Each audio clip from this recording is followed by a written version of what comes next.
De nouveaux cas de la COVID-19 sont rapportés dans le Restigouche aujourd'hui. 2 Néo-Brunswickois et 1 Québécois sont touchés par l'éclosion du coronavirus dans cette région. 2 d'entre eux sont liés au foyer de soins spéciaux d'Atollville.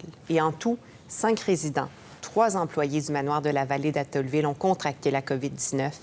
Et Michel, la ministre du Développement social, a fait le point aujourd'hui sur cette situation particulière dans le foyer de soins spéciaux. Oui, il y a longtemps qu'on n'avait pas vu la ministre. La ministre a tenu à faire le point sur la situation qui prévaut là-bas. Parmi les 5 résidents qui ont contracté la COVID, il y en a 3 qui sont à l'hôpital. C'est ce qu'elle nous disait aujourd'hui. Une de ces personnes est aux soins intensifs et 2 autres personnes sont isolées dans leur chambre. Elle a spécifié aussi que tous ces cas qui ont été déclarés au manoir de la Vallée sont dans la même aile, donc dans la même partie du foyer. Et cette aile a été comme fermée des autres, donc les contacts sont vraiment réduits au minimum entre cette aile et les autres ailes du foyer, de façon à limiter, Karine, la propagation du virus.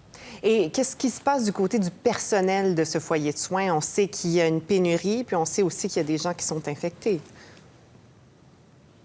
Oui, et la ministre a confirmé aujourd'hui qu'il y a des gens qui ont démissionné parce qu'ils craignaient pour leur santé ou pour celle de leur famille. Il y a d'autres employés qui, eux, ont plutôt été mis en isolation parce qu'ils ont été en contact direct avec des personnes porteuses de la COVID-19. Par contre, elle dit que la majorité des employés à rester sur place sont toujours là et qu'il ne manque pas de personnel parce que, d'une part, il y a des travailleurs sociaux qui sont venus pour prêter main forte au foyer. Il y a aussi des infirmières du service extramural qui sont sur place et qui ont pris en charge tout l'aspect clinique des soins. Il y a aussi des employés supplémentaires qui ont été appelés pour s'occuper du nettoyage et de la désinfectation. Entre autres, il y a des salles de bain communes pour les personnes, les résidentes.